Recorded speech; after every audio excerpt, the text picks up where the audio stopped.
Hi மக்களே வணக்கம். Big Boss season 9 எல்லோரும் நம்ம சேனலை சப்ஸ்கிரைப் பண்ணிவிட்டு உங்கள் ஆதரவு தெரிவிச்சிங்க. இப்போ பார்த்தீங்கன்னா பிக் பாஸில் நேற்று நியூ இயர் ரெசல்யூஷன் எடுத்திருக்காங்க எல்லா கண்டஸ்டண்ட்டும். ஸோ அதை பற்றி ஒன் பை ஒன்னாக பார்ப்போம். ஃபஸ்ட்டு பார்த்தீங்கன்னா விக்ரம் இப்போ சொல்லியிருக்காரு, நான் இது வரைக்கும் ரிஸ்க்லாம் பெருசாக எடுத்தது இல்லைங்க, ஆவரேஜாக என் லைஃப் போயிட்டுருக்கோம், அதை நோக்கி ஓடிட்டுருப்பேன். ஸோ இப்போ இங்கே பிக் பாஸ் வந்த அப்புறம் ரிஸ்க் எடுத்தால் தான் நம்மளால் வந்து ரிஸ்க் சாப்பிட முடியும் இந்த மாதிரி இருக்குது. ஸோ கண்டிப்பாக நான் ரிஸ்க் எடுக்க தயாராகிட்டேன்.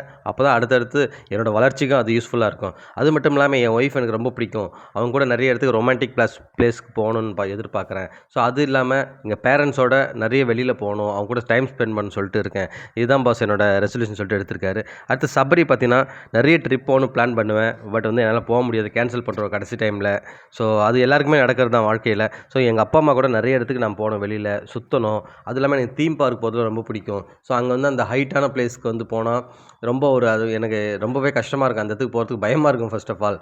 ஸோ அதெல்லாம் வந்து இப்போ வந்து கொஞ்சம் கொஞ்சமாக நான் குறைச்சிட்டு அந்தந்த நான் எந்த இடத்துக்கு ஆசைப்பட்றனோ அங்கெல்லாம் போகணும்னு நினைக்கிறேன், ஃபேமிலி கூட சந்தோஷமாக இருக்குன்னு நினைக்கிறேன்னு அவர் ரெசல்யூஷன் எடுத்திருக்காரு. அடுத்து கானா வினோத், நான் நிறைய தப்பு பண்ணியிருக்கேன், காசை வேஸ்ட் பண்ணியிருக்கேன் நிறைய விஷயத்தில். ஸோ அது மட்டும் இல்லாமல் டைமை வந்து கீப்பப் பண்ண மாட்டேன் யாருன்னா டேரக்ட் வர சொன்னாங்கன்னா. ஸோ அதெல்லாம் வந்து இங்கே பிக் பாஸ் வந்தோடனே கண்டிப்பாக வந்து மாற்றிக்கணும். ஸோ அது மட்டும் இல்லாமல் என் கோவம் வந்து நிறைய இருந்து கோவத்தை வந்து குறைச்சிக்கணும். ஸோ ஃபேமிலி கூட நிறைய டைம் ஸ்பெண்ட் பண்ணணும். முதல்ல காசு சம்பாரித்து அதை வந்து ஃபேமிலி கூட எப்படி ஸ்பெண்ட் பண்ணணும் யூஸ்ஃபுல்லாக, நிறைய காசு சேர்த்து வச்சா தான் நம்ம அடுத்தடுத்து ஃபேமிலி கொண்டு போக முடியுன்ட்டு வினோத் சொல்லியிருந்தார். ஸோ அடுத்தது வந்து பார்த்திங்கன்னா கமருதீன் சொல்லியிருக்காரு, நாங்கள் பிக் பாஸ் வந்தோடனே ஒர்க் அவுட் நிறைய பண்ண ஆரம்பிச்சிட்டு எனக்கு அது என் ஒர்க் அவுட் மேலே எனக்கு லவ் வந்துருச்சுன்றாரு. அது மட்டும் இல்லாமல் நான் ட்ராவல் நிறைய இடத்துக்கு போகணும், ட்ராவல் பண்ணணும் அந்த மாதிரி சொல்லியிருக்காரு. எங்கள் அம்மா சொல்லுவாங்க, நான் கோபம் அதிகமாக படுறேன், கோவப்பட்டதால் நீ வந்து அழிஞ்சிருவ அப்படின்ற மாதிரி சொல்லியிருக்காங்க. ஸோ முடிஞ்ச வரைக்கும் கோவத்தை குறைச்சிக்கணும்னு பார்க்குறேன்னு சொல்லியிருக்காரு.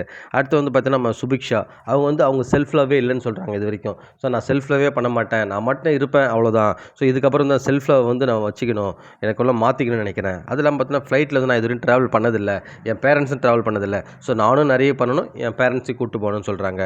அடுத்தது வந்து பார்த்திங்கன்னா அரோரா பார்த்தீங்கன்னா சொல்லியிருப்பாங்க, பார்த்தீங்கன்னா ஆன்லைன் ஷாப்பிங்கில் நிறைய வந்து அவங்க டைம் ஸ்பெண்ட் பண்ணுவாங்களாம், நிறைய மணியை ஸ்பெண்ட் பண்ணுவாங்களாம். ஸோ இதுக்கப்புறம் அதை ரெடியூஸ் பண்ணிவிட்டு எப்படி அதை எஜுகேஷனுக்கு யூஸ் பண்ணணும், ஸோ அவங்க வந்து எல்லார் மேலேயும் அன்பு வைக்கணும். ஸோ இந்த மாதிரி சொல்லியிருக்காங்க அரோரா. அடுத்து பார்வதி, அவங்க வந்து தூக்கம் ரொம்ப முக்கியம், நான் இப்போலாம் வந்து தூக்கம் சரியாக தூங்குறதில்ல, ஸோ டைம் வந்து ரெடியூஸ் பண்ணிட்டேன் தூங்குற டைமை, ஸோ அதை வந்து மாற்றிக்கணும். ஸ்க்ரீன் டைம் சொல்லுவோம் இல்லையா, ஸோ ஃபோனோ இல்லை டிவியோ பார்த்துட்டு ரொம்ப நேரம், ஸோ அதை பார்த்துட்டு இருக்காங்களா, ஸோ அந்த டைமை ரெடியூஸ் பண்ணணும். ஸோ அது இல்லாமல் ஜிம்முக்கு போகணும், ஃபுட்டு செய்ய கற்றுக்கணும், ஸோ அவங்க அம்மா கூட நிறைய ட்ராவல் பண்ணணும். அது இல்லாமல் நிறைய ரைட்டிங், அதை நிறைய ஸ்டோரி எழுதணும், கலரி ஆக்டிங் கற்றுக்கணும், ஸோ ஒரு ஆக்டராக ஆகணும். ஸோ அந்த மாதிரி நிறைய விஷயங்கள் அவங்க சொல்லியிருந்தாங்க. அடுத்து சாண்ட்ரா பார்த்தீங்கன்னா எப்பவுமே வந்து கம்ஃபர்ட் ஜோன்லேயே நான் இருந்துட்டேன் இது வரைக்கும், என்னை அந்த மாதிரி தான் வச்சுட்டாங்க. ஸோ நானும் அதுக்குள்ளவே இருந்துட்டேன், இப்போ வந்து அதை விட்டு வெளியே வந்துருக்கேன் இந்த பிக் பாஸ் இந்த வந்ததால். ஸோ முடிஞ்ச வரைக்கும் நான் வந்து என்னால் மேக்ஸிமம் பண்ண முடியுமோ என்னோடய கான்ட்ரிபியூஷன் கொடுக்கணும்னு நினைக்கிறேன். அது இல்லாமல் நான் அந்த பால் டாஸ்கில் பார்த்தீங்கன்னா நிறைய விஷயங்கள் கற்றுருக்கேன் நான். ஸோ அதை வந்து ஒரு ரோல் மாடல் மாதிரி அதை எடுத்துகிட்டு நான் அடுத்தடுத்து வந்து ட்ராவல் பண்ணணும்னு நினைக்கிறேன்ற மாதிரி சொல்கிறாங்க. ஸோ அடுத்தது வந்து ஃபைனலாக பார்த்தீங்கன்னா திவ்யா சொல்கிறாங்க, நான் ஒரு மிஸ்ட்ரியான ஆள், ஸோ மேக்ஸிமம் நிறைய ஃபோட்டோஸை வந்து என்னோடய இப்போ சோஷியல் மீடியாவில் வந்து பகிர மாட்டேன். ஸோ இனிமேல் வந்து எனக்கு அந்த இது வந்து கொஞ்சம் வெளியே வந்திருக்க, கொஞ்சம் அவுட் ஆகிருக்குன்னு சொல்லணும். ஸோ அந்த ஃபீலிங்ஸு எல்லாமே வந்து நான் வந்து இப்போ குறைச்சிட்டுன்னு தான் சொல்லணும். ஸோ எனக்கான ஒரு நல்ல பையனாக வந்துச்சுன்னா நான் வந்து என்னோடய லைஃப்க்கு வந்து அடுத்த லெவலில் கொண்டு போகணும்னு நினைக்கிறேன். அது மட்டும் இல்லாமல் என்னோடய ஃபேமிலி கூட ரொம்ப நேரம் வந்து ஸ்பெண்ட் பண்ணணும், என்னோடய ஆக்டிங் ஒர்க்கில் வந்து கான்சன்ட்ரேஷன் பண்ணணும் நிறைய அப்படின்னு சொல்லிட்டு அவங்க எடுத்திருக்காங்க. கடைசியாக பார்த்தீங்கன்னா பிக் பாஸ்ங்க அவர் என்ன சொல்லியிருக்காருன்னா, வர எல்லா கண்டஸ்டண்ட்டுக்கும் என்னோடய அன்பு வந்து எப்பவுமே தொடர்ந்துகிட்டே இருக்கணும், எதுவுமே வந்து கொஞ்சம் கூட குறைஞ்சிடக்கூடாதுன்னு நினைக்கிறேன் அப்படின்னு சொல்லியிருக்காரு. ஸோ இதுதான் மக்களே big boss contestant and big பாஸோட நியூ இயர் ரெசல்யூஷன். உங்களோடது என்ன இருந்ததுன்னு சொல்லிட்டு நம்ம கமெண்ட் செக்ஷனில் கமெண்ட் பண்ணுங்கள். அடுத்த வீடியோவில் சந்திக்கிறேன். நன்றி.